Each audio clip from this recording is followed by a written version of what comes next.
Welcome to This Explainer. Today, we're going to completely dismantle that neat linear timeline of history you were taught in school, and we're going to uncover the messy, complex, and frankly fascinating truth of our past.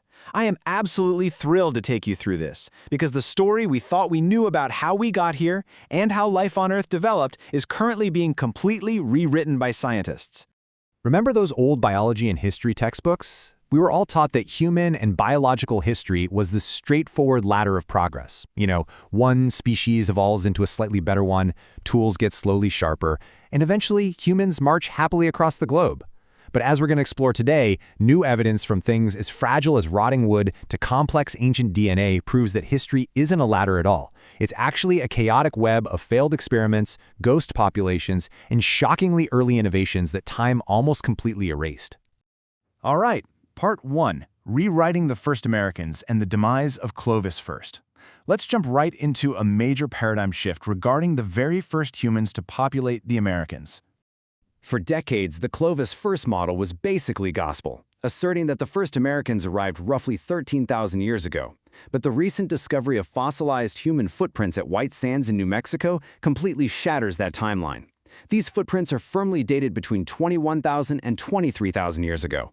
This single site basically wipes the board clean of old theories. The idea that Clovis people were first, directly contradicted. The idea that people only arrived after the harsh Younger Dryas climate event, also directly contradicted. It means humans had to have reached America before the last glacial maximum, the absolute peak of the Ice Age, which totally rewrites our understanding of human migration. So, if we map out these new anchors in deep history, we have probable human activity way up in the Yukon at Bluefish Caves around 24,000 years ago. Then we have that undeniable presence at White Sands 23,000 years ago. But the next major anchor is Cooper's Ferry in Idaho at 15,800 years ago, which gives us incredibly rich proof of complex technology and domestic life. That leaves us with an enormous 6,000-year gap between the White Sands presence and the technological proof at Cooper's Ferry. That's not an empty continent, folks. That reveals a massive archaeological blind spot. People were there, but we are missing a huge chunk of their story. And these early arrivals weren't just passively surviving the Ice Age either, they were actively shaping their environment. At the Page-Ladson site in Florida, we see mastodon butchery 14,550 years ago. Even crazier, at the Mana site in Washington state, researchers found a projectile point, made from another mastodon's bone by the way, shattered inside a living mastodon's rib 13,900 years ago. The bone actually started to heal around the weapon. This means the animal survived for weeks after being hit. It's definitive proof that megafauna hunting was an established pressure thousands of years before Clovis, and long before the severe climate reversal of the Younger Dryas pushed those ecosystems to the brink. Moving on to Part 2, the complex human family tree, a chaotic web of ancestry. Going further back in time, we discover our ancestry wasn't a clean succession of one species replacing another. We used to think that as soon as our species, Homo sapiens, showed up in Europe, Neanderthals just neatly faded away. But the dirt tells a very different, deeply human story.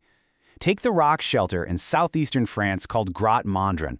The traditional view was strict replacement. But the reality recorded in the alternating layers of soot and artifacts there proves Neanderthals and Homo sapiens essentially traded places, occupying the exact same shelter over time.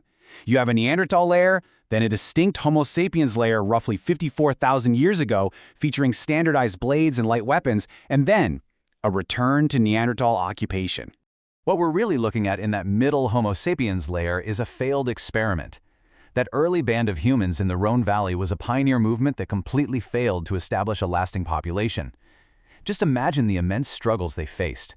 They were a small group, totally cut off from allies, trying to survive in a strange climate with unfamiliar seasonal resources, all while competing with established Neanderthal locals. In the end, whether through disease, lack of mates, or just incredibly bad luck, they perished or moved on, and the Neanderthals moved right back in.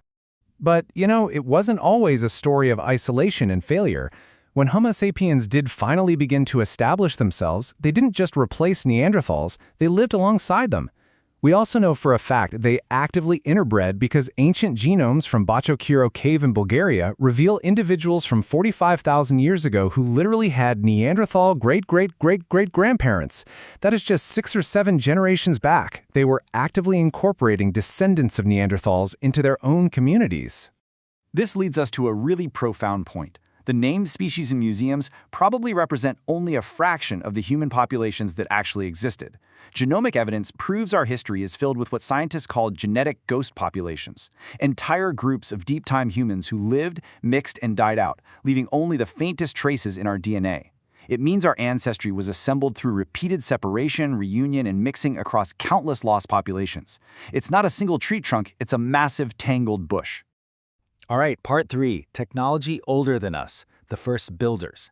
Next up, we really need to shatter the deeply held myth that our specific species invented complex technology and environmental engineering. I really want you to let the sheer scale of this number sink in for a second. 476,000 years ago. That is hundreds of thousands of years before Homo sapiens even evolved.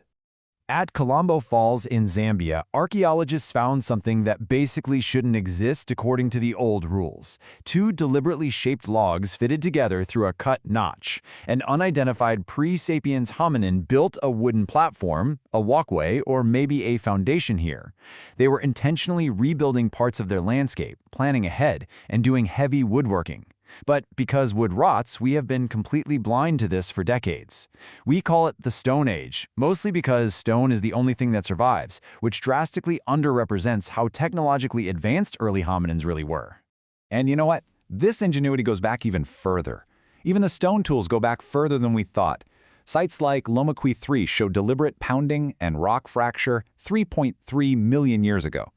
And over at Nyanga, clear Oldowan stone tools were found alongside the fossils of Paranthropus, which is a distant different branch of the hominin family tree between 2.6 and 3 million years ago.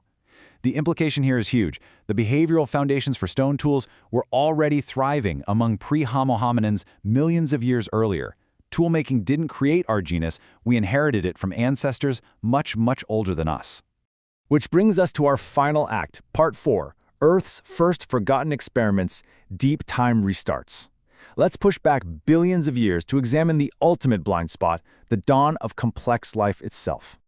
We're usually taught that life was just simple, single-celled bacteria for billions of years, until the Cambrian explosion suddenly created complex animals. But 2.1 billion years ago, the Earth attempted an incredibly strange and ambitious experiment. Forget the idea of a single timeline leading right up to the Cambrian explosion. The geological record shows something far more fascinating. Down in the Franz-Filien Formation in Gabon, there are centimeter-scale, internally organized biological structures dating back 2.1 billion years. And in northern China, fossils of Kingsania magnifica reveal simple multicellular eukaryotes 1.63 billion years ago. Far later, at 890 million years ago, we see potential branching sponge skeletons in Canadian reefs. These aren't ancestors to everything today. They reveal isolated outbreaks of complex life that arose, thrived in local environments, and then just vanished without descendants when conditions collapsed. This is a real game changer for biology. Life learned to build bodies astonishingly early, but learning to build complex, stable, and ecologically dominant bodies took hundreds of millions of years of trial and error. Multicellularity requires so much more than just cells clumping together. It needs complex communication, programmed cell death, and incredible ecological opportunities. It proves that evolution is a resilient web of restarts rather than a straight ladder of inevitable progress. So think about it. Since the fossil and archaeological records are heavily shaped by what simply didn't rot away, we really have to look at the gaps in our timeline with an entirely new perspective. If complex life was experimenting 2 billion years ago and pre-human ancestors were engineering wooden platforms 500,000 years ago, we have to ask ourselves, how many more hidden chapters, lost technologies, and ghost populations are just waiting in the dirt to rewrite our history all over again? Thanks so much for joining me on this explainer. Keep questioning the timeline.